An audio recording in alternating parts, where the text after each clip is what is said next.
My name is Dustin Kelly, but everybody calls me DJ. I'm prior Army, serving as both a Ford observer and a military police officer.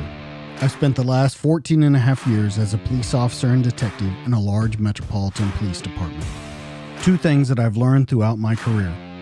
One, everybody has a story to tell. And two, the best stories are true. This is the DTD Podcast.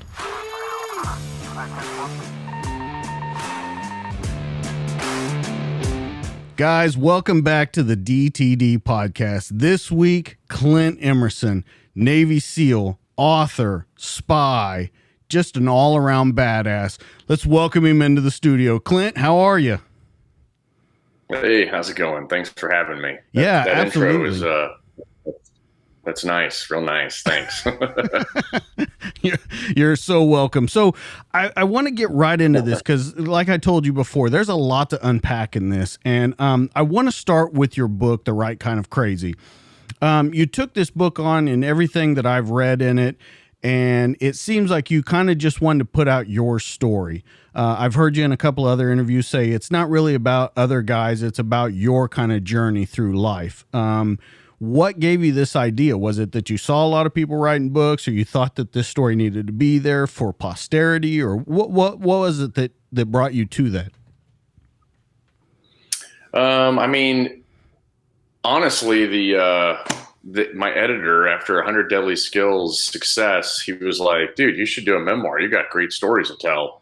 And I was like, no, I don't want to do a memoir. And he's like, no, really, you should do a memoir. We'll write you a pretty good check. And I'm like, okay, well, how much? So, and then negotiations began, but I had warned him ahead of time, like, look, man, this is, if I do it, I'm not going to sit here and tell war stories and all that crap. If, I want to, I knew that if I did something like that, it would have to be very human. It would have to humanize who we are, because I feel like a lot of guys fall in to pushing the myth, and the reality is there is no myth. And so I wanted people to see that, oh, okay, this guy is a mediocre guy, mediocre athlete, mediocre. But if you got enough passion and you got enough heart and drive, you can pretty much push through anything. And so, and I did have to put some, because if you want to tell a story, you sometimes have to lay down the groundwork of where you're at and what you're doing. So there's instances where, we're on a battlefield or I'm overseas doing something, but the goal was to pinpoint an error or something funny or a mishap, or an ambush, so there was a lot of stuff that actually ended up getting redacted once it was sent to the Pentagon. People who've read the book, you can pretty much take, if there was one page redacted, that's equivalent to actually 10 pages. Oh, wow. We just didn't want to fill, we cut the pages out because that would have really upset the readers. So it was roughly almost 100 pages were redacted by the Pentagon. And that was just like me touching on some stuff. It wasn't even like, I don't think it was anything sensitive or classified. It was all very subjective, and that really was because of other guys who put books together and didn't get them reviewed. So they kind of take it out on the guys that are doing the right thing to kind of a certain degree.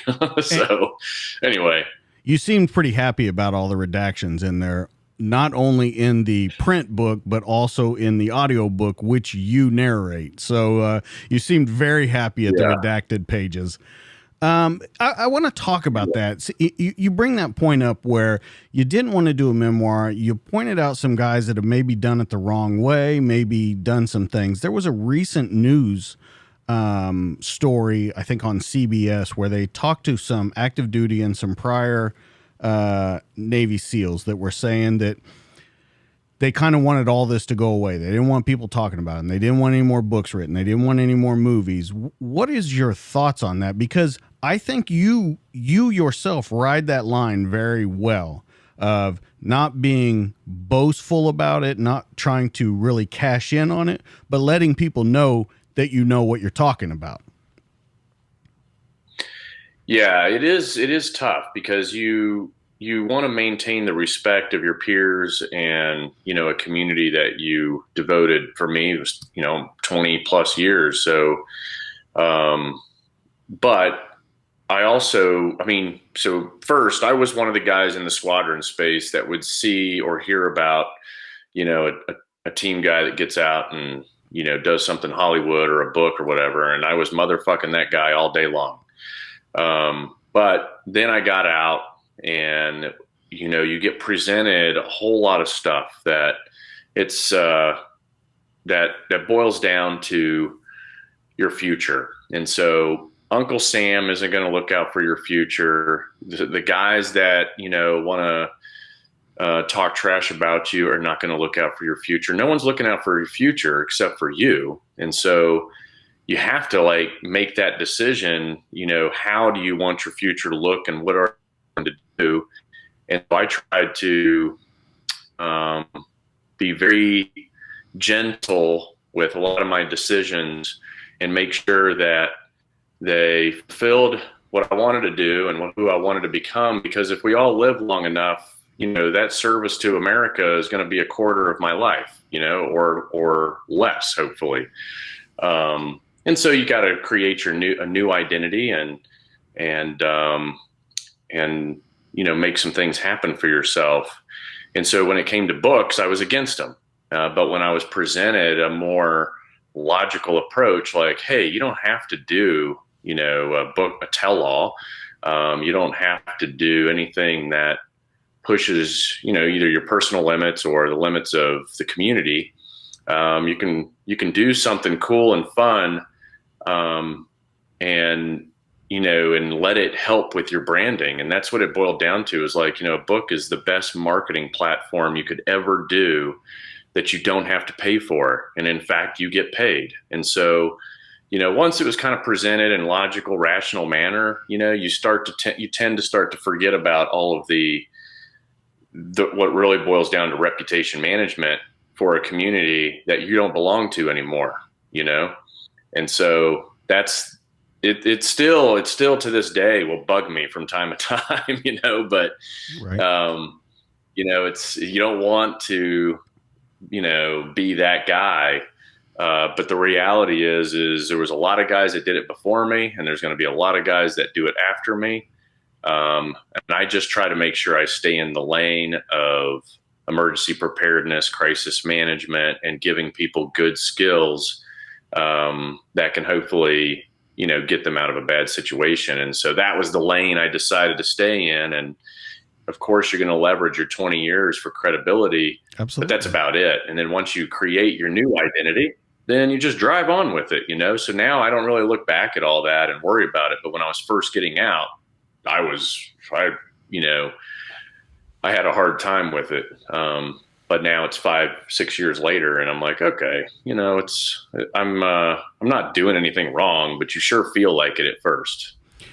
Well, and you kind of point that out in the beginning of your book, where you say the guys that make coffee make fun of the guys that write the book, and the guys that write the book make fun of the guys that do the podcast. And then you kind of end that whole statement by, and fuck all those guys. I don't care what they think about what I'm doing. That must be a huge step to take, though. I mean, you dedicated 20 years of your life. Like I said, I was in the military, I'm in law enforcement, and that's a big step to take, to go, look, I know I was family with you guys, but fuck it, I got to do what I got to do, and just kind of take what may come from that community. And usually that's not a good thing that comes from the community. Right. It's, you know, here's the thing. The guys that have a big enough voice are already doing what you're doing, and probably more, right?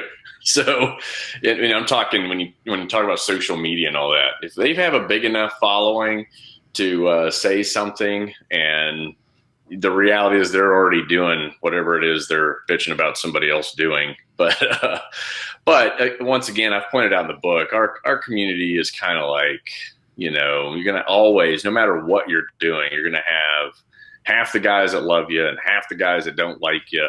But you'll still take care of one another in a heartbeat, and it's just kind of the nature of the beast. I used to tell people all the time that if you hang out in behind a fence line full of sharks, you're going to get bit eventually. It's just the way it is. Everyone's very alpha.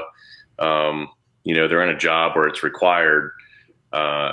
And we all voice our opinions about what we like and especially what we don't like. So, you just, you can't make everybody happy. And at the end of the day, you still got to look out for you because none of them are going to. And that's probably the biggest takeaway. And I do get asked a lot, to kind of sum it up, is the whole quiet professional and silent warrior and all that. But I tend to tell people these days, like, I was the quiet professional, but I was getting paid to be the quiet professional. And then when it's time to leave, you're on your own. It's they give you a little. I always tell people it's symbolic in the ID cards, right? You hand in this thick, beautiful card, this CAC card that has a computer chip on it and a colored picture of you, and you hand that in, and then what do? They give you this cheesy 1970s laminated blue card with, you can't even tell that it's me. The picture is so bad. That is representation of your 20 years, and so if they're putting that much effort into the ID card, then I'm like, well, maybe I shouldn't worry so much about about what they think, Right. I think that I think another point of that is that, how you said that guys that are complaining about are already kind of doing it. But I also think there's kind of that hate me because they ain't me mentality. Like, they don't have anything brewing in the witch's cauldron. And so they're just going to snipe everything they can to bring you back to kind of their level. Would you agree with that? Yeah, I think that's human nature. It's usually ego and, that rules, right? It either makes you do the worst things and it makes you do great things. Right. But, yeah, I mean, there's definitely probably some of that. I have to say, though, personally, as much as I think about it and it used to like bug me my first couple of years out, I've never really had any issues with it. I know guys that have caught a lot of shit from people.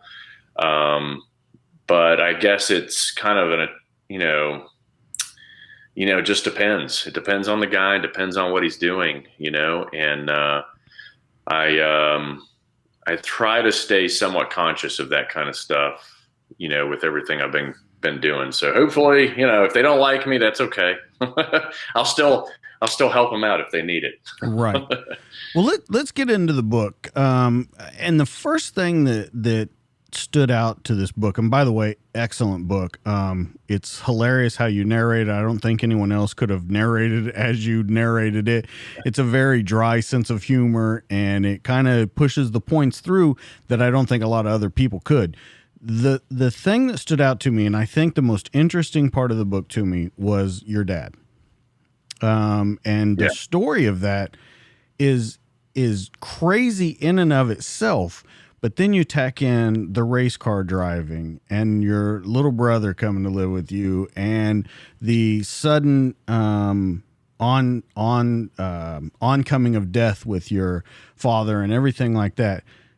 If you could talk about your father what would you say about him?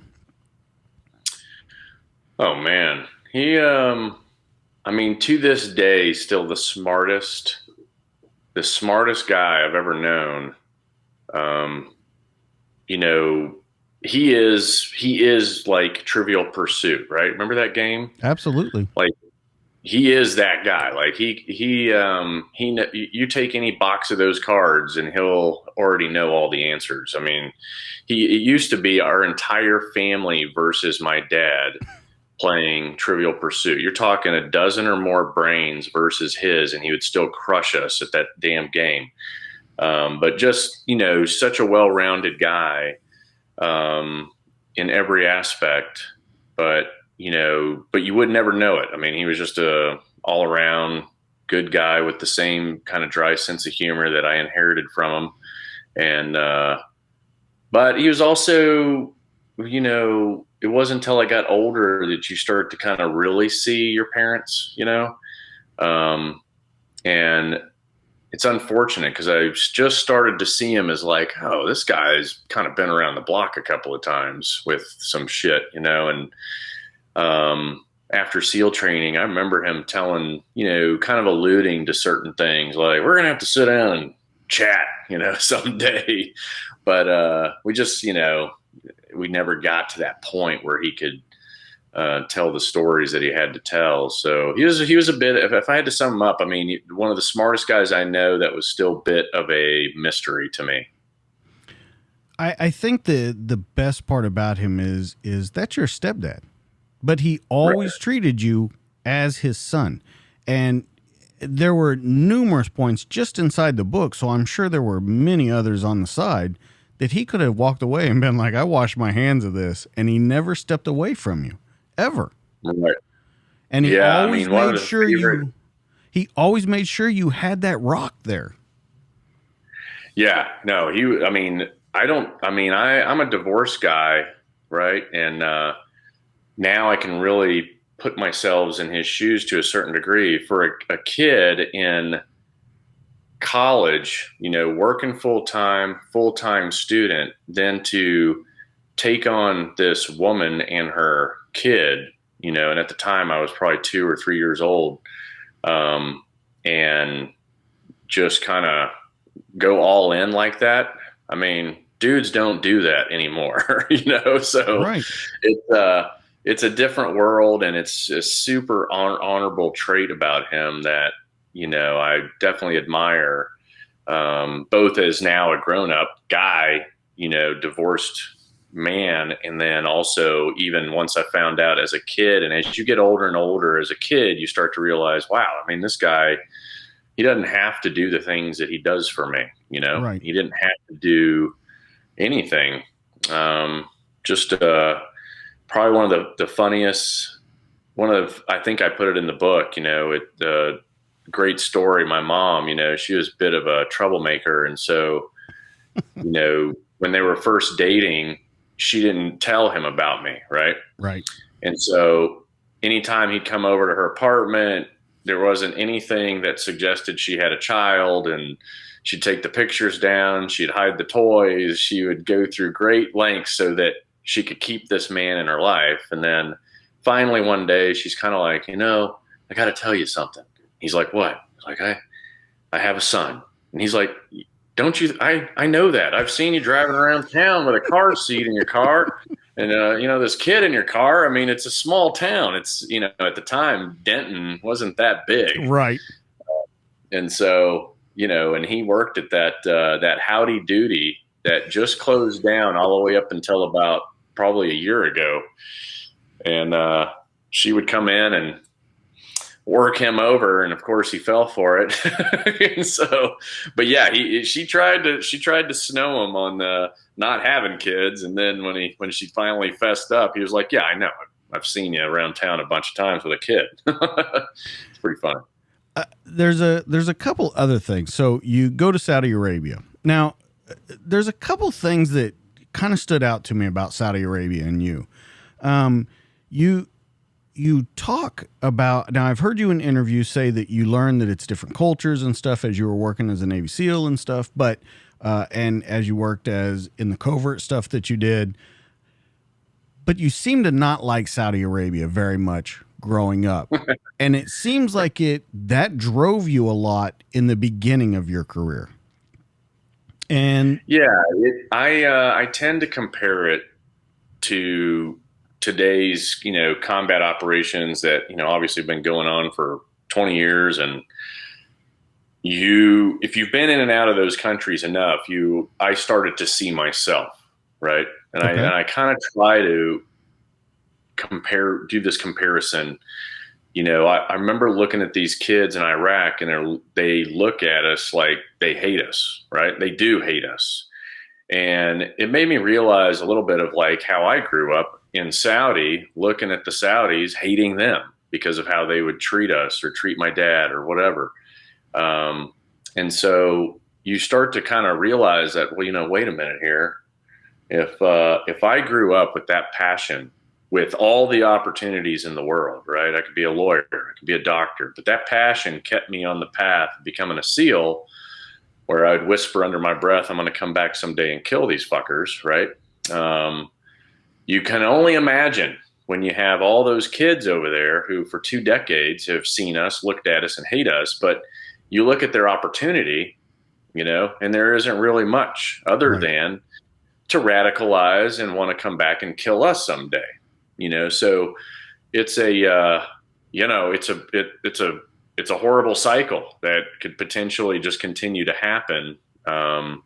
And it kind of lends to, my reasoning on why you shouldn't pull out. You have to stay there long enough for them to forget and not hate, by showing the flag and doing the humanitarian operations and stuff. I mean, I tell people all the time, to this day, we still occupy Europe. We just don't say the word occupy, but we got bases in every country and we still send troops there all the time. And we did it until, everything was rebuilt and back to normal. It's unfortunate, but once you go start something, you gotta you gotta finish it, or at least stay long enough until they forget why you're even there in the first place. So it's that's just my 2 cents. I know there's a lot of politics involved in all that, and I've seen it firsthand. But the point being is, I grew up over there, and that passion definitely kept me on the path of doing what I did. Would you agree, though, as Americans, we have very short memories, the memories over there and the deep anger and hatred of not just Americans, but Westerners in general. How does that ever go away? Because that seems deep-seated. I mean, we're talking generations going back. In Europe, I would think it would be a little different. We had some allies over there. We had some, but we're pretty low on the totem pole right now as of people liking us in that area of the world. So how do we fix that problem?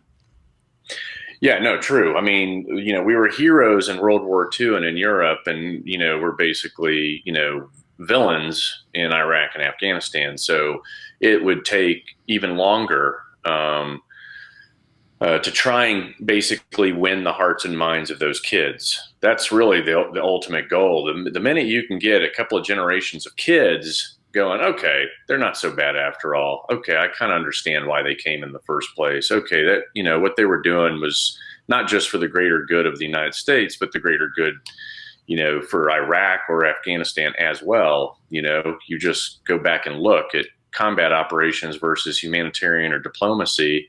The last 2 certainly outweigh the first 2 by now. It's just, there's a lot that's been done that nobody ever talks about, right? And trying to win that piece. But yeah, it would take exponentially longer to kind of get rid of that villain piece. I don't know how much longer. The cultures they're difficult. It's difficult for us to ever understand. I grew up there, and I don't fully understand it. It's only something that you can understand if you're part of it, and you've been, you're born there, and you are in the bloodlines, and it's so that's when I love it when I hear a politician or anyone that claims to be an expert on the Middle East. I'm like, you have no clue.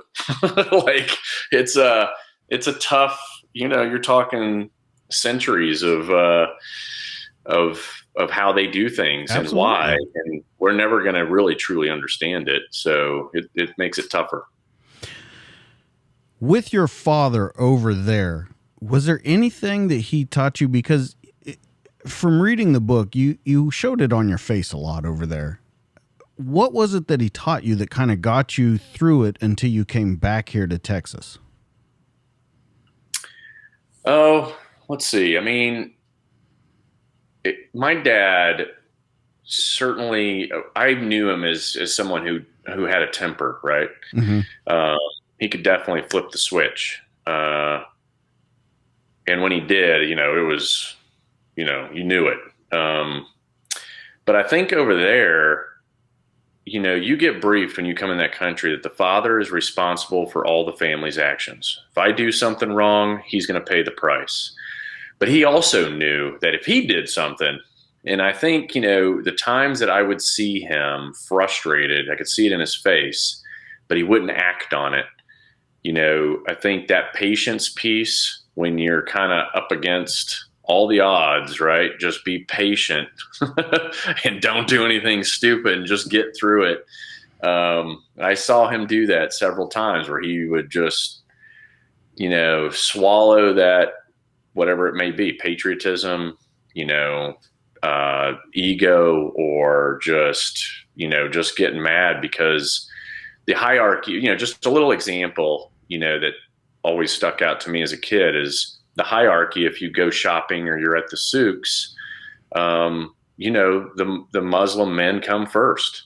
And so you could be standing in a line and never move because there's always another line coming in front of you up ahead. And so it takes forever if you're a Westerner just to check out. It could be with groceries, or you could be, just shopping. And those dudes will walk up and they know it, and they'll just get right in front of you.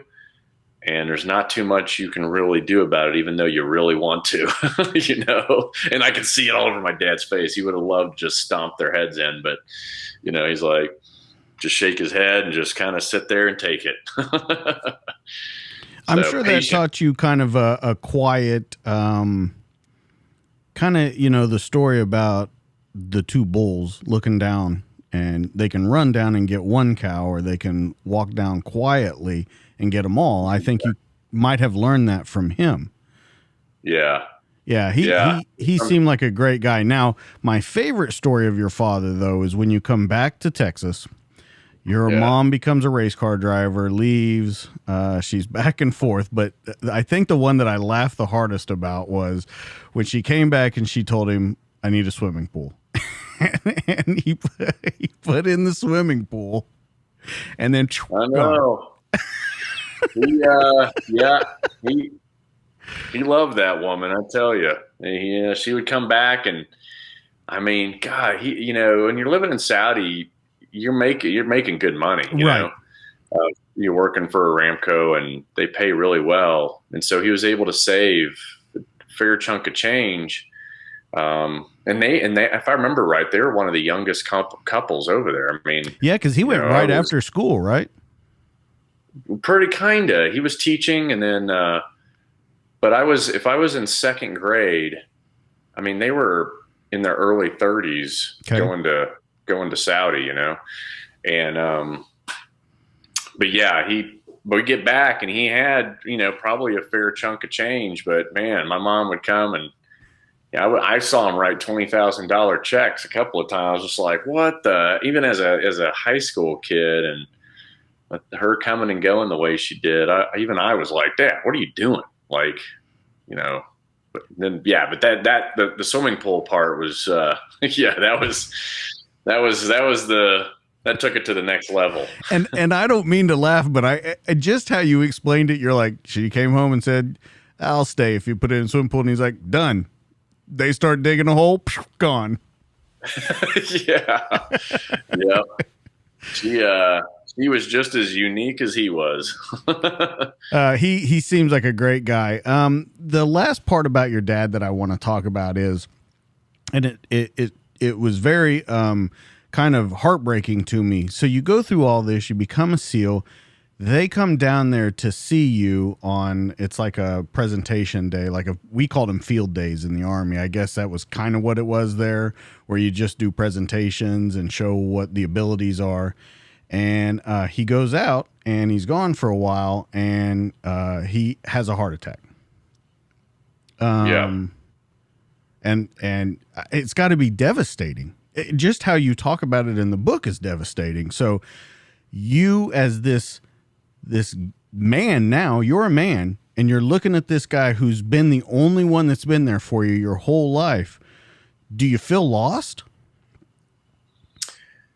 Yeah, it was a surreal moment. A couple of factors, one, what he came out for was really because I'd got my trident, you know. And right when I got my trident, the new guys usually are the ones who perform in the what used to be a 4th of July demonstration right there in the bay in Coronado. And so, you know, he was coming out because I'd gotten my bird, and also, you know, to watch me in the demonstration. And not to mention, I'd been gone. You know, when you're going through buds, and then you Right. go through jump school, and then you go through the medical school I went through. You know, it was like, okay, finally, you know, you kind of lay your eggs there in San Diego and start life as a SEAL. And so, yeah, it was his first time to come out, and he brought me this Triumph Trident, you know, that he had rebuilt. And I remember him in his casket in his hands, you know, right here, and he still had the black paint under his Oh, fingernails wow. from basically pulling that motorcycle apart, rebuilding it, blacking it out, chroming everything that could be chrome, and then he put 2 Navy SEAL Tridents on the gas tank. Super cool. I mean, that fucking bike made Harleys sound like Hondas. It was so loud. It was a triple. And you know, and then we went out to dinner that night, and then came back the next morning. He did his typical, like, came into the room and basically jumped up and down on my bed and said, "Okay, you're awake? Yeah, all right. Well, I'm gonna go down the street and grab a newspaper or something." And keep in mind, this is before cell phones and all that, you Right. know. So he left, and then he didn't come back, and so I went looking for him, couldn't find him. You know, like 3 hours went by, and then one of the times I made a pit stop back at my condo, you know, my mom was okay, I know where he's at, and she had received a call from the hospital, and so then I went over there, and because I'd done paramedic runs in that area, I knew, like, oh, you know, as soon as I walked in the ER and they said, "Hey, come with us this way," that's when the little chaplain room is where they, you know, where they break bad news. And so as soon as I saw my mom going that way, I was like, "Nope, I'm going over there towards those curtains that are closed." And sure enough, when I opened them, you know, he was already in a body bag and had an ET tube sticking out of his mouth. And I was like, "Damn." You know, and I just kind of stared at it because it's kind of unbelievable to see you know, a family member.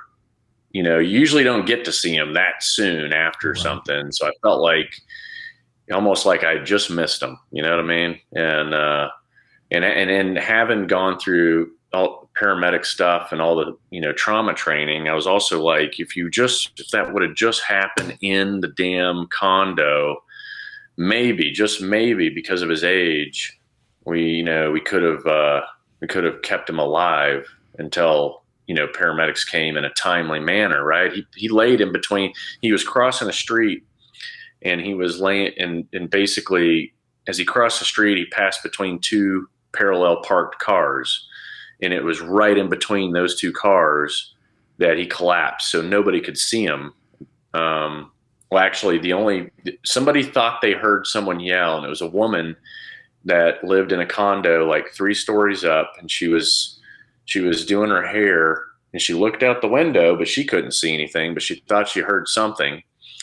And then when she came down to leave, you know, she saw this man laying there and called 911. And I mean, yeah, he missed all those crucial, you know, Right.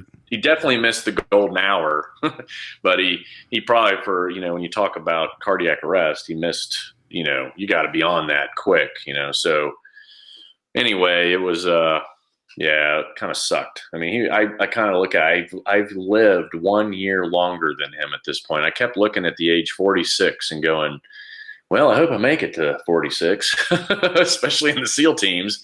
But yeah, made it to 46. Now I'm 1 year past where he was, which just shows how young he really was. You know, at the time you knew he was young, but it's not until you hit those ages, those milestones, you go, damn, he was fucking young. Yep. Yeah. So let me, if we could go a little further. So you're in this room with him. You're the only one there. Um, I feel like that's kind of fitting to end that story with you two. Yeah, I was standing there, and then it wasn't until like my little brother ended up walking in, and um, yeah, it was. that was the breaker for me when my brother looked at him and was like, Dad, because he was young. I mean, was he 12, 13? And I don't think he realized what he was seeing. Obviously, it was his first time to see all Right. that. And yeah, that part was, obviously that one will pull on you. But just those moments when I think back to them, you just kind of like, man, so it's everyone has to deal with death, and it's nothing new for most people, especially if you live long enough, then obviously you deal with it over and over and over again. But I just remember at that point, it's just the one guy you think, oh yeah, he's fine. Nothing's ever going to happen to this dude, Yeah, it was surprising to say the least. So, Do you think it changed the way you treated death in the SEAL teams, in combat, in country? Do you think that it changed your sense of thinking of it? I don't know if it correlated so much with that stuff. Because you can compartmentalize that? Is that why it wouldn't? Yeah, I think it's. I remember one time I was probably having a moment. We were sitting in the back of a 6x for land warfare out at Nyland, and it's like 115 degrees, and we're going out in the middle of nowhere to run around and shoot targets, right? And I remember one of the guys sitting across from me asking me like, "Hey, you all right?" Because I was kind of just. It was really. I mean, it literally weeks after all that happened, and but I remember what I was thinking about at that moment was just like how odd it is for somebody that young, to already be dead. And then to think of all the stories that, we both we're missing out on, right? All the shared time and the stories that you miss out on. But, once you get into combat situations or any time operationally, I don't think I ever correlated the two, because that's something sacred. And then when you're dealing with idiots, that's totally different. So let me ask you one other medical thing. When you were working as a paramedic, you mentioned, and it was interesting to me, you mentioned one story about one waitress and a traffic accident. Yeah. Any reason why you picked that one? I mean, I understand and what you were doing with it when you go to the restaurant and you see the little, but any reason you picked that one? I'm sure you saw tons of stuff. Any reason you picked that particular one? I think because it was it was just probably the most mysterious, right? Like the most, I just remember her face, right? That's the one thing you're right. After, out of all the different runs, different cities, there was a story to her that I never got to hear or was untold, right? I mean, here's this beautiful girl sitting in the driver's seat next to our ambulance, and I just remember the red light on her face, and that highlighted the tears coming down, and then her just taking off like a bat out of hell as soon as that light turned green. And I remember leaning forward, looking between the two, the driver passenger seat of the ambulance and through the windshield, and saw her tumble down there at the end. She just didn't make the turn. And I just remember that approach. And I just I think the biggest reason is because she had whatever it was she had going on that night. I think I would have loved to have known like what it was that, what she was upset about, and, why she ended up, obviously driving the car reckless and killing herself. It was just seeing it from beginning to end like that, I think, is usually when you show up, and this being a cop, it's like you're seeing the aftermath. Absolutely. 99% of the time.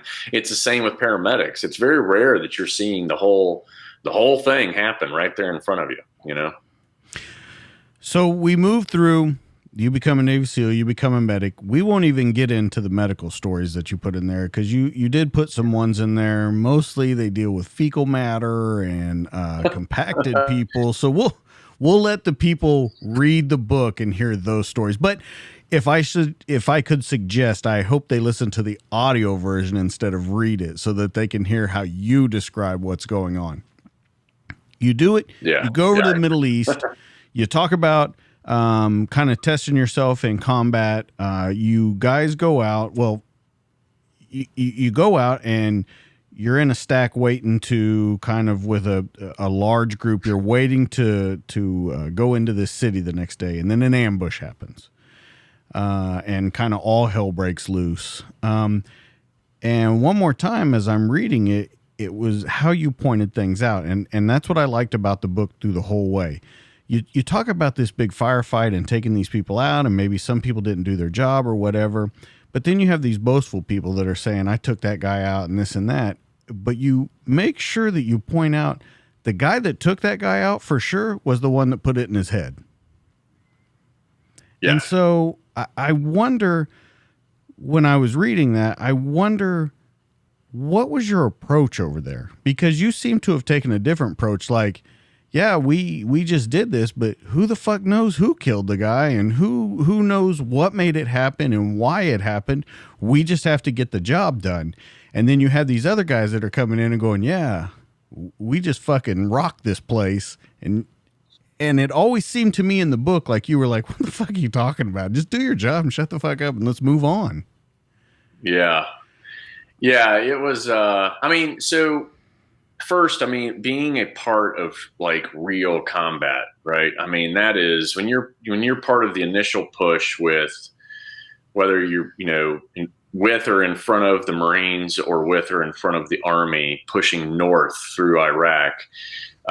That's a very unique experience. And anybody who got to do it, they got to be part of something that, at times is no different than Vietnam or World War II in terms of you're not, you don't have a place to go sleep each night. You're sleeping on the ground, or you're sleeping under your vehicles, or, you're not, there's no infrastructure yet, right? You're just invading a country and you're doing it with your best buddies. And no armor.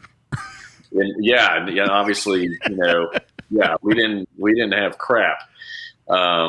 We call it the Golden Cruise Box, and the Golden Cruise Box was just starting to open after Afghanistan opened up, get into Iraq, and then it took another year or two before all of a sudden we were the most heavily equipped dudes on the planet. But it took a little bit of time to get there. But yeah, so you would think after that Charlie Sheen movie that they would have given you guys anything you wanted. Yeah. Well, that's kind of, that leads to a whole other discussion on when you pre 9/11, you just train, and you're not really advancing other things. I would say our training was always great, but, optics, weapons, armor, this and that, that all came out of experience in the battlefield. And that's when it really got tightened up and you got really good stuff issued to you, was because of deployments. And come back and you do reports like, this thing sucks, we need a different one.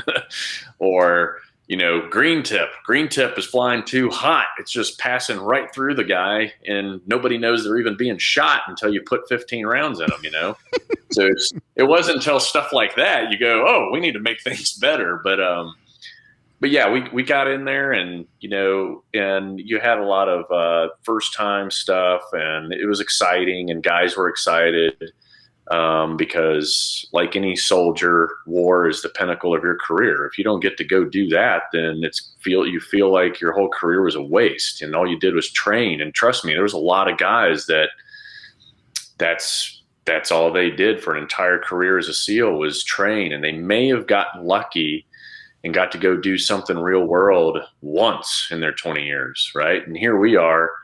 It was either Admiral Olson or McCraven that said it best. Like, what used to be the op of the century is now an op every night, right?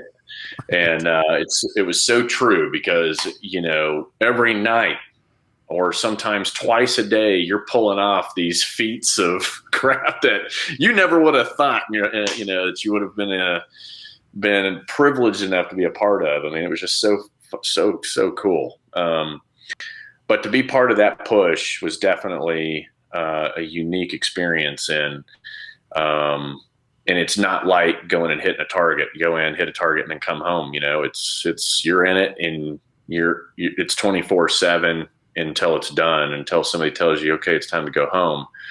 But and in all that, you had guys get a little, a little bit too alpha, probably, as it related to shooting people or whatever. And this was before you could, before at the beginning, nobody cared if you took a picture with a dead guy. Nobody cared about any of that crap. Security rounds were still allowed. If you like what the story you're talking about is, we'd shot the guy and he was sitting there gargling and drowning and, labored breathing. And so, security rounds, you just say it.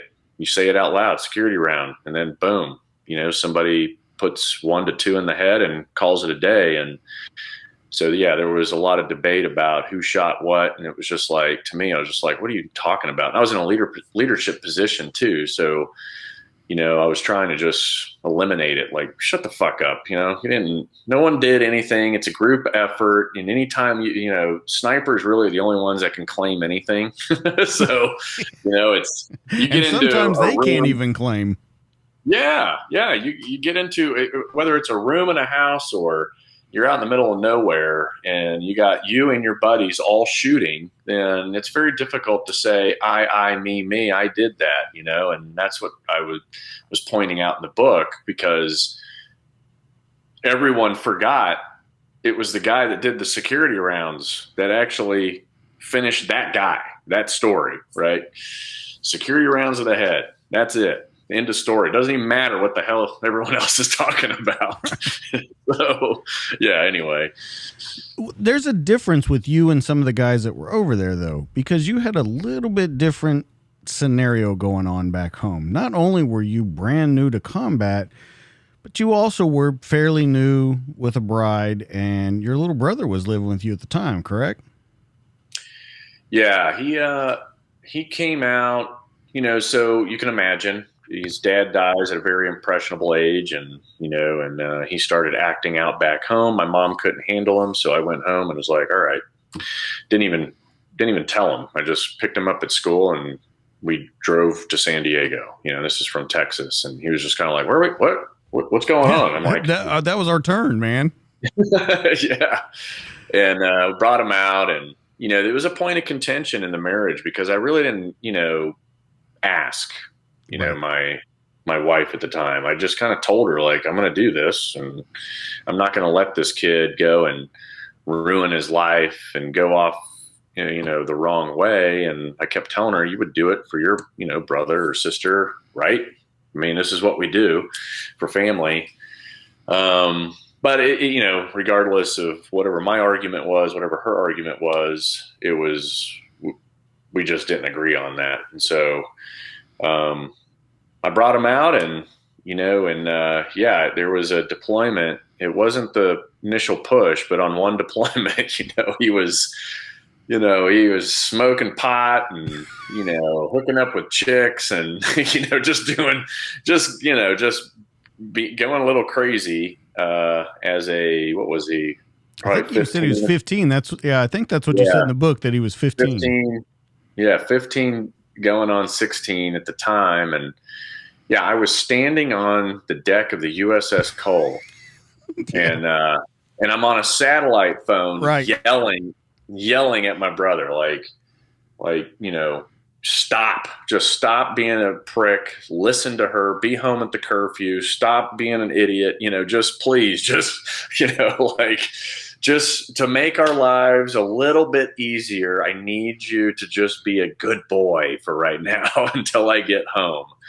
And then my SEAL Team 3 Master Chief, who's a great friend of mine now, he went over to the house and tried to talk sense into this teenager. And of course my brother went off on him and like called the Master Chief's wife, like, fat, like, get out of here, you fat ass, or whatever he said to her. And of course, I'm like, oh my God, my Master Chief tells me that. And I was just like, I'm sorry about that, Master Chief. Yep. I don't know what to say right now, but anyway, we got done with the USS Cole and made our way back home. And yeah, I had to choke that kid out a couple of times to put him back on the right track. So, well, at a certain point, he does go back on track. What was it that was it just the ass whoopings, or did he just get tired of it, or do you think he just broke that phase and he was like, all right?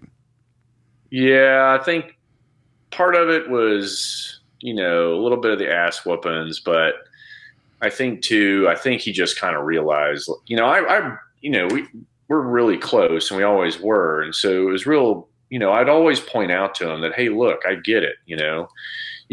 Dad should be around. They were super tight, and it's, you've been put in a shitty position, but that doesn't mean you got to act out. I get it, but you gotta stop doing that because you got a whole future in front of you. And, and he did, he came around and now he's he's a GS-15 working on all kinds of cool, TSSCI projects and travels the world and does cool stuff. And I'm super proud of him. Well, I'm glad he hasn't called anyone's wife a fat ass anymore, because that could be detrimental to a career. Oh yeah. Yeah. Yeah. You know what's funny about that? What's funny about that part is, that Master Chief, he came to me like, years later, we were reminiscing and talking about this story because he had divorced her. Right. And he was like, secretly, your brother was right. She was a fat ass. He's like, I can't say that I got mad about that when he said that. Pretty funny. So you move on now.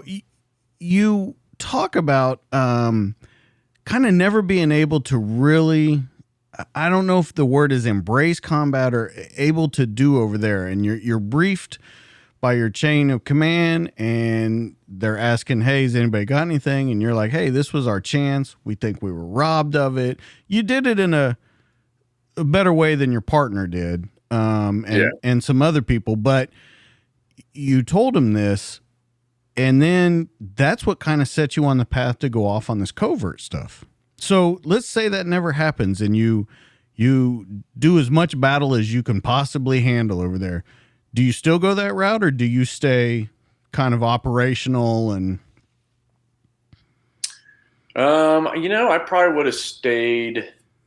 Man, that's hard to say because I had the opportunity to do some cool stuff because of the trigger for it was like the leadership at the time. Right.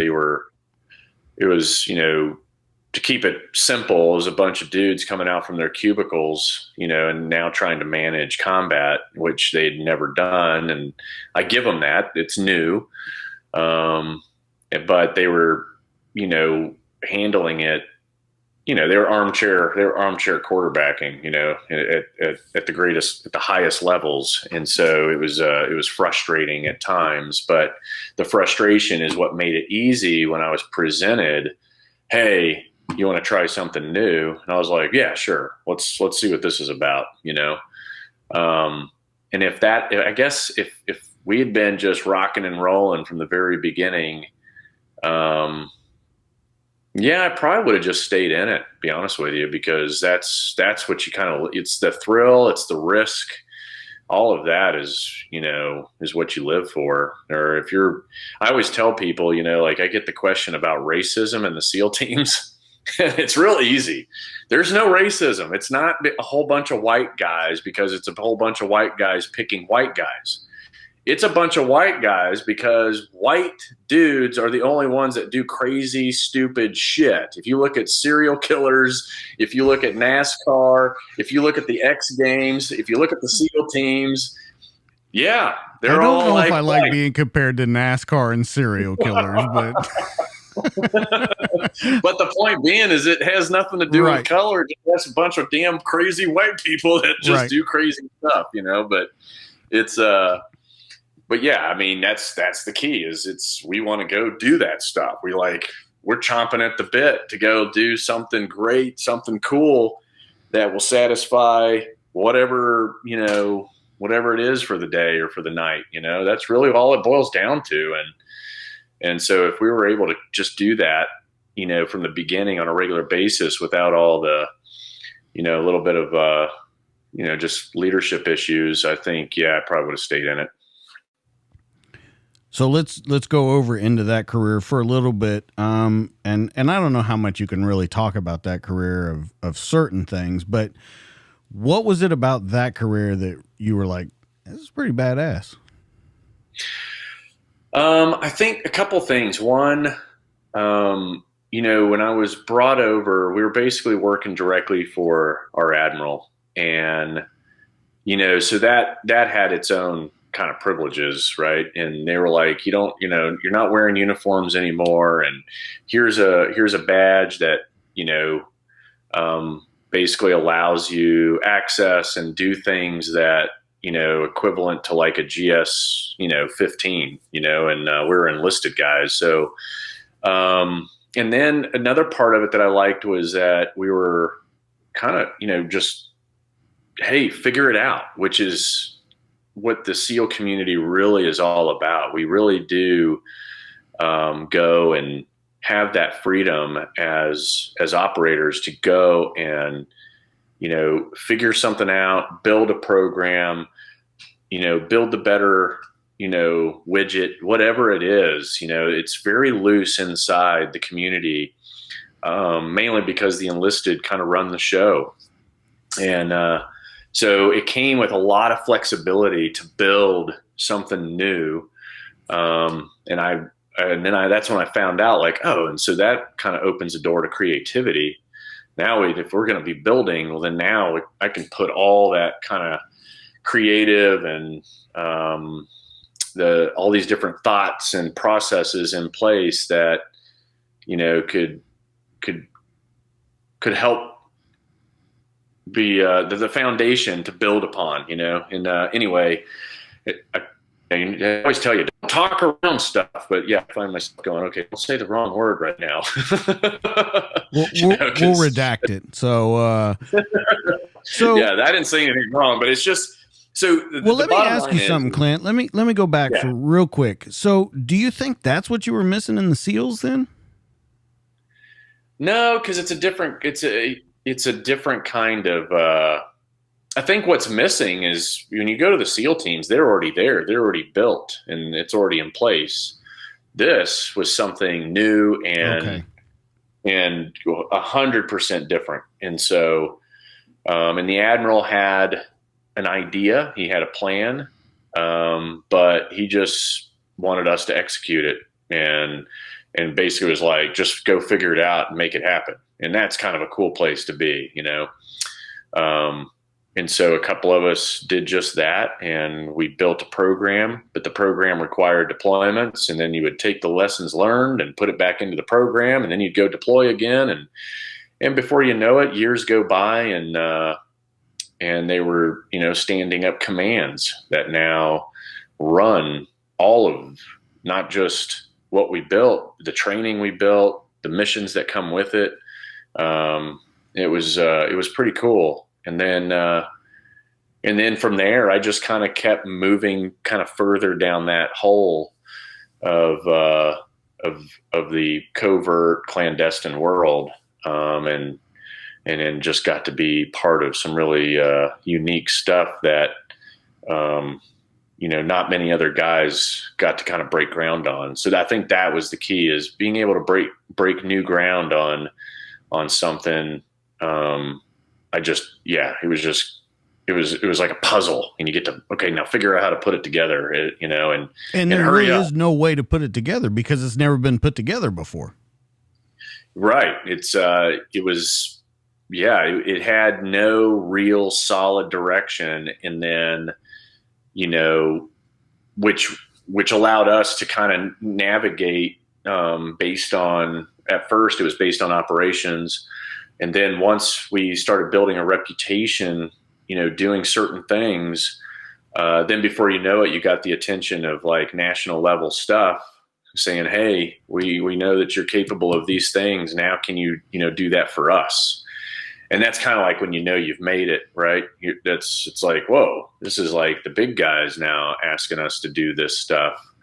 And And when I say stuff, it's like, you don't have 22 guys stacked up behind you, you know, it's you and maybe your buddy. And then you're going and trying to pull off the same kind of stuff that you and your 21 buddies would have done.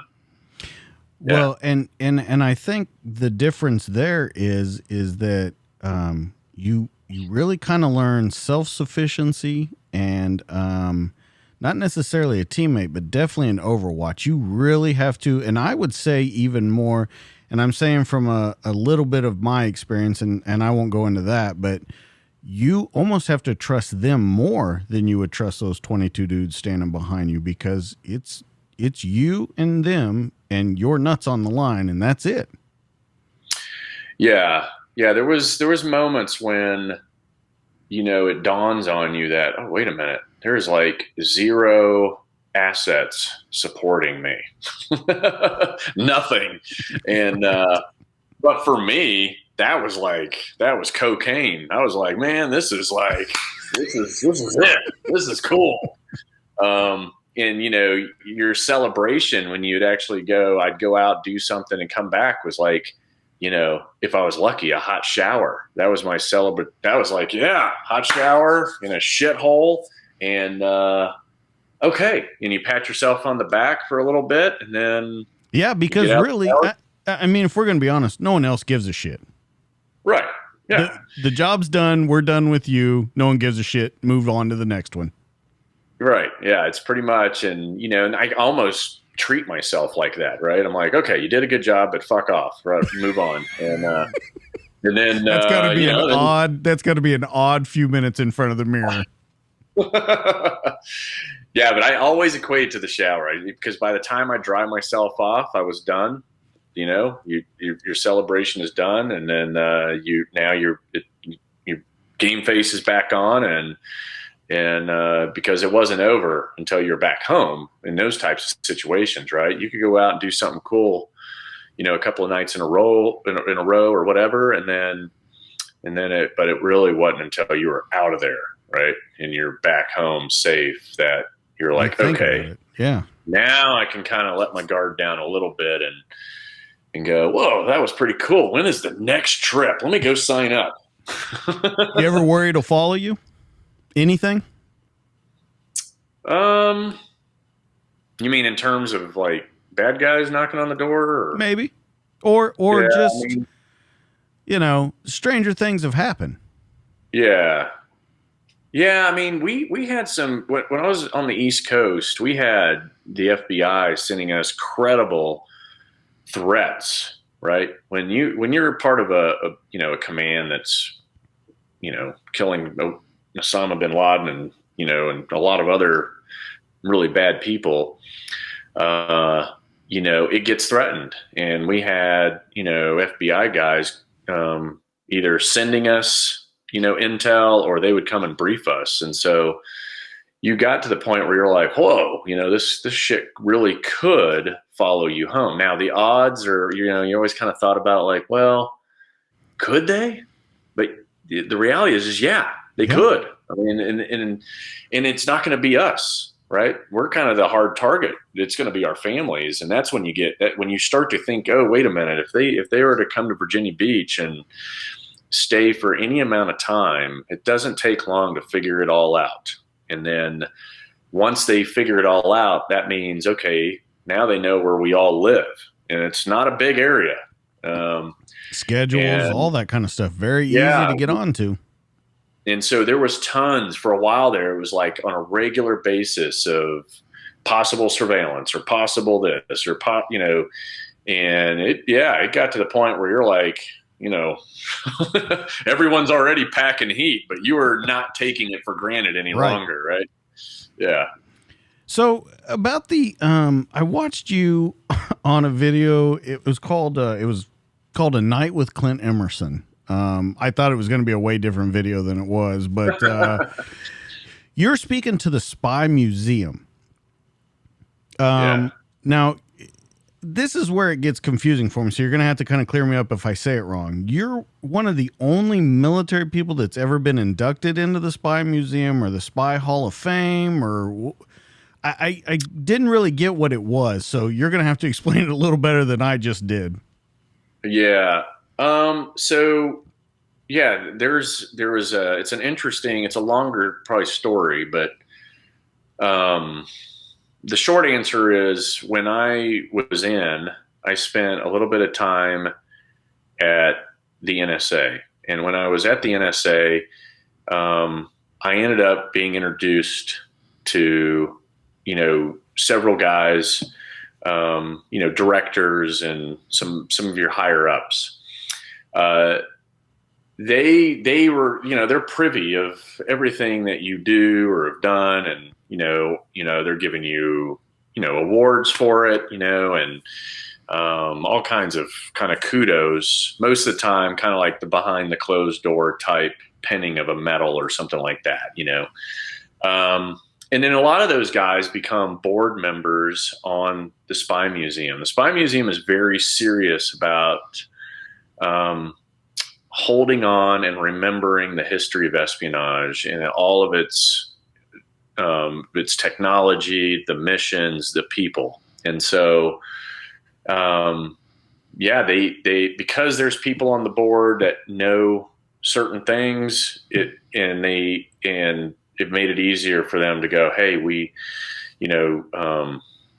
God, it's so hard to talk about, isn't it? There's guys that just knew shit that I did, and they were like, let's get him in here. And they created it's almost embarrassing. Like this whole like area that's kind of my stuff that I donated. Is there a painting of you there? Not a painting, but there's a picture. And then they got all my stuff that I donated, like these jackets that I had built that, you can hide stuff inside. And then they've got some of my tools that I use to get myself into targets and some of the technology. And I just, what are you going to do with that stuff? So I donated to them, and they created this shrine. Thing. You could say shrine. Just say it. Yeah, it's like this Clint Emerson thing, and every now and then, man, people take pictures of that thing and send it to me, and I'm always just shaking my head, like, all right. When you walk past it, is there like an aura around you? Do you have like a glow?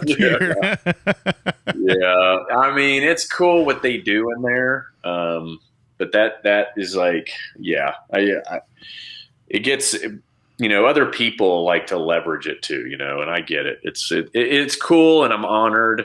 But for me personally, it's like, okay, it's a little too much for me. It's pretty cool though. I mean, that's a pretty cool thing to have your own kind of, that's the only word I can think of, because I don't want to say memorial, because it's not a memorial, but like a shrine. Yeah, I think probably the better way that I have to think about it in terms of is it really showcases some of the capabilities guys like me. I'm not the only one, and so it's showcasing that. Look at like the ability of our operators, our operatives, and these are the tools that they've used, on missions. All over the globe. And I think that's kind of how I try to like rationalize the whole thing. Like, all right, it really represents a community. I just happen to be the guy they picked, I just got lucky. Well, and but you were a different kind of person than a normal spy or a normal operative. I mean, you have to acknowledge that. I mean, I just got to break ground on it. I right, got, you and a couple guys, but you were a different breed. Your whole group was a different breed. Yeah, I would say that. That's fair. And but at the end of the day, what sticks with you the longest in the military is ultimately you get orders to do things. And so I just, me and these other guys, we were lucky enough to be given those orders to go do that kind of thing, and it's I like I said, it was so cool and such a great opportunity, and it was an honor to be able to experience different levels of that of both tactical and national level stuff. Well, let's move on, because I don't want to embarrass you anymore about that kind of stuff. Let's move on to all the different things that you're doing now. First off, let's talk about Escape the Wolf. Now, that, from everything that I've seen on the internet and looked through, it is kind of, you buy a membership and it's what, $79 a year for the membership. And it has different training videos, how to survive active shooters or different things like that. This is going to be kind of the bread and butter of everything you are right now, is this Escape the Wolf. Would you agree? Yeah, for the most part. I mean, I tell people it's my day job, and it really is. This past year or two is the only time I've been offering it at consumer level, where before everything we were doing was crisis management for, small to large organizations. We've got some great Fortune 500 clients, and then we've got places of worship. We've got private schools. So, we try to go in and give them a program that is standardized and holds up in court. It integrates well with their general liability and worker comp policies, and then also educates and prepares their workforce for the big five types of crisis there are out there, which is, medical events, man-made, natural disaster, safe travel, and cyber. And so we've broken out pandemic. It used to fall under medical, but now it's broken out into its own. So it's kind of like the sixth crisis. And we like to joke that we were doing pandemic policies and training before pandemic was cool, So, yeah. In fact, there was deals. I don't think pandemic's still cool to this day. So if I can just put my 2 cents on that, I don't think it's cool now. Yeah. No, I agree. I say that in more of a spirited way of business, because I had plenty of dudes. I'd go in and say, yeah, and we do, if you don't have a pandemic policy in place, blah, blah, blah, blah. They'd go like, pandemic? That's like an alien invasion. You think that's going to happen? And I'd be like, hey, you never know. So, yeah, anyway, we do. And then we took all that, and then now we've been kind of breaking it down. And now, on the website, now a consumer can go and get all that education if their employer is not providing it. But I think you would agree that a lot of employers don't provide it. Right. Yeah, they don't. And it's like, a lot of it is they don't know what they don't know, and we hear that all the time. But you have to go in. I have to go in. I have to like explain, like, okay, this is a policy. It's more than just a piece of paper, right? This thing holds up in court. It will protect your ass. It does a lot of things other than lay out, the protocol and best practices when a good day goes bad. So you got to have the policy. And so I find myself having to sell them on all aspects of a program that they should just already have in place. They just don't know how, and they don't know, they just don't know. And so you got to educate them, not sell them, Do you think that that's because, coming from my background and stuff, a lot of people want to keep their heads in the sand? If I can't see it, they can't see me. Yeah. And, well, from my experience, they think insurance that's it. If I've got insurance, I'm good. It covers everything. And, that's just kind of insurance does drive the train when you talk about risk. If anybody has the title risk in their name in a corporation, it usually means they just deal with insurance. They don't actually deal with risk. They go and they spend money that will throw money at the problem when the problem occurs. So, and I have to go in and go, no, you need my stuff to integrate with your insurance. So anyway, that's boring stuff. No, but I think that it's in these times right now, with everything that we've seen last summer going through to this year, with this summer that's about to happen, because my prediction is this summer is going to get real hot, real quick, in about 2 months, when some stuff starts happening, when they start handing down sentences and stuff like that. I think it's going to be a very hot summer. But I don't think people, even when that happened, and agreed that it took us by surprise, but I think it took people going, holy shit. Like, if you have to, you're from the area, if you have to plywood the entire area of downtown to have an election, something has gone horribly fucking wrong. Yeah. Yeah. No doubt. I mean, a lot of the stuff that we've been covering, was that social unrest piece, and it's also, I hit it harder actually in my 100 Deadly Skill books, because that's kind of the other job, right? Is how do I get the stuff that I've been doing for corporations? How do I get it in a unique, informative, entertaining way to everyone else? You do drawings. Yeah, so that's illustrated books on how to get yourself out of a bad situation, and I've got social unrest and stampede and crush injury stuff in there.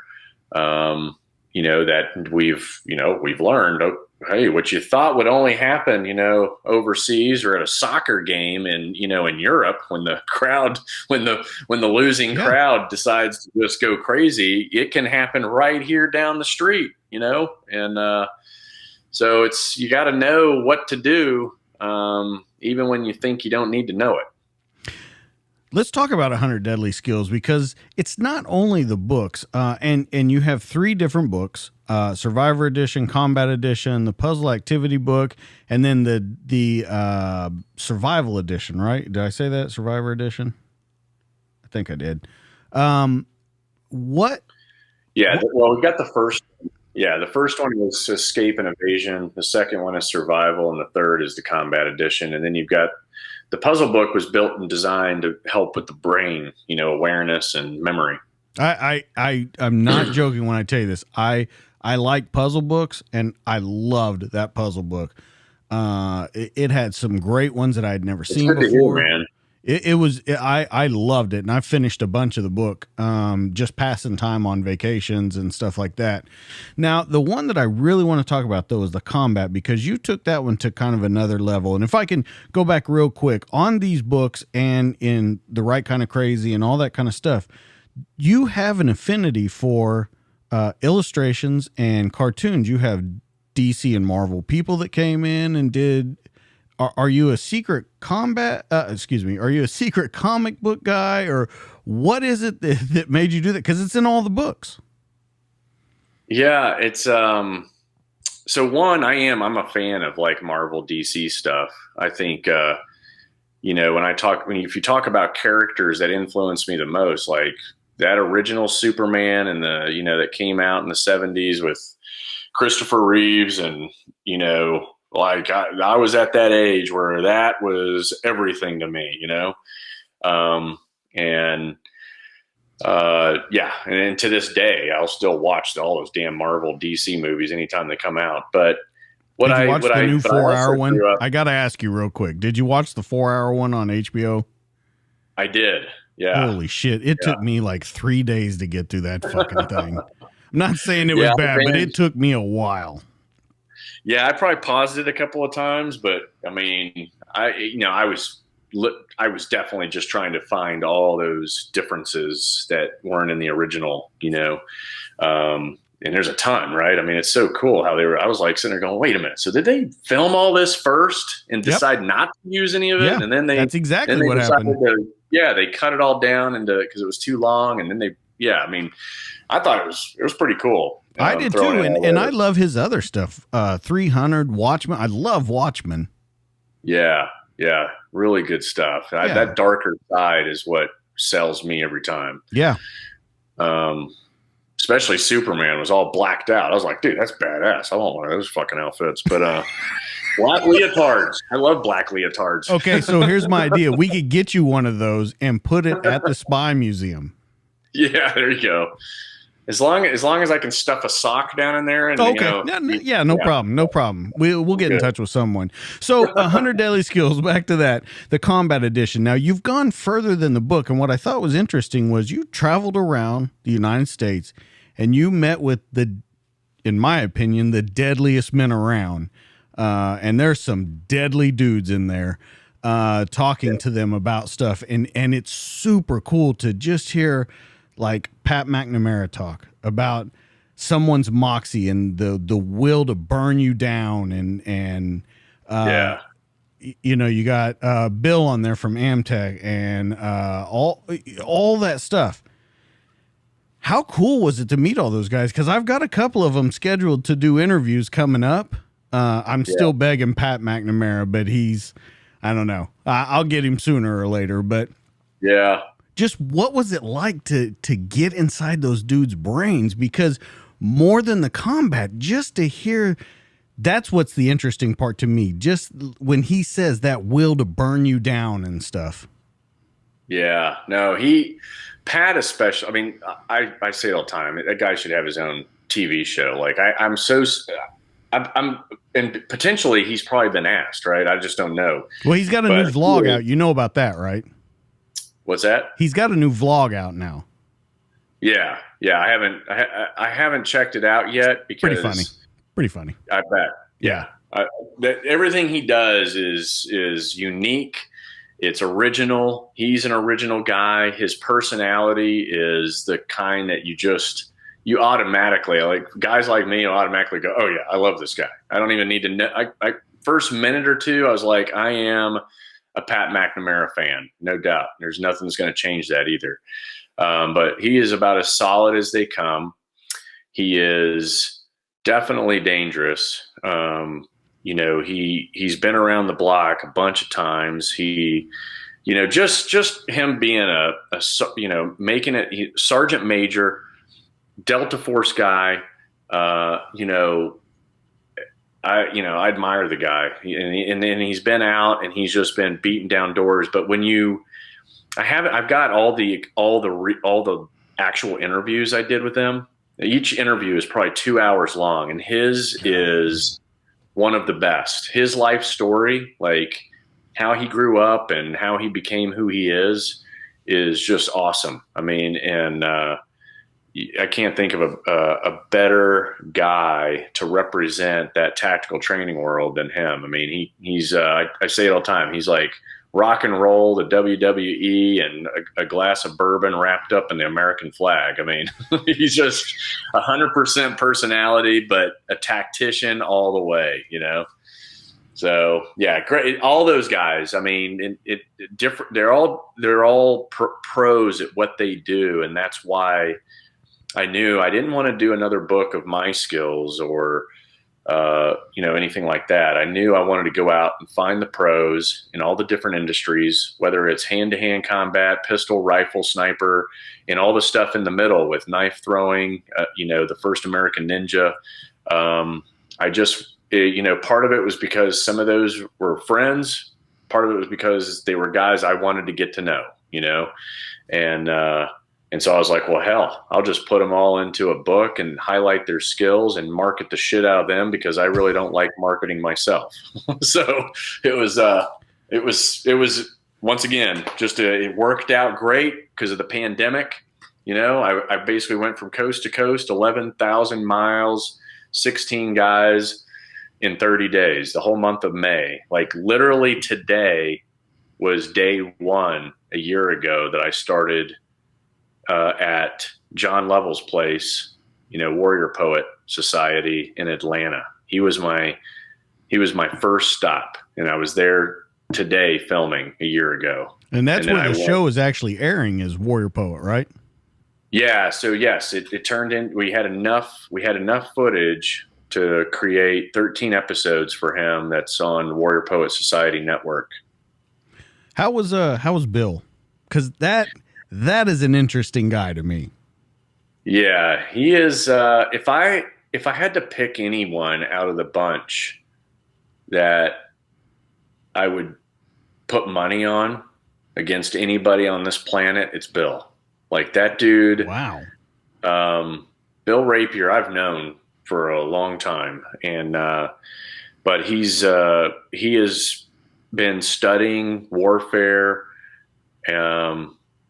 Since he was a kid. He can tell you the history of almost every kind of warfare that's out there, every kind of martial art. He has lived it and breathed it his entire life, and it shows when the first second he holds you, touches you, or you do anything with him.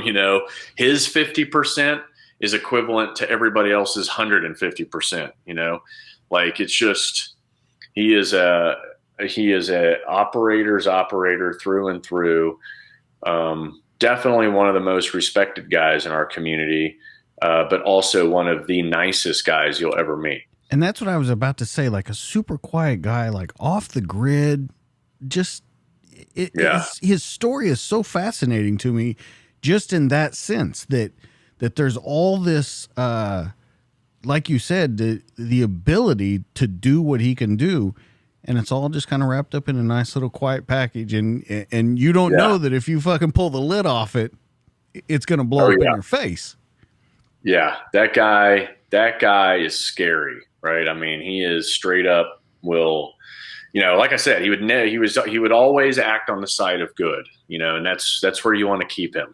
Right. Yeah. Well, I have him at the end of the month. He's coming in at the end of the month to talk, and I'm looking forward to it. Just awesome. with everything that you're doing, what do you got next? Violent Nomad, the cool clothes. You got the G.I. Joe shirt on right now. Like, is there anything you're not doing, man? I stay in my lane. It's hard for maybe people to see it, but it really is crisis management.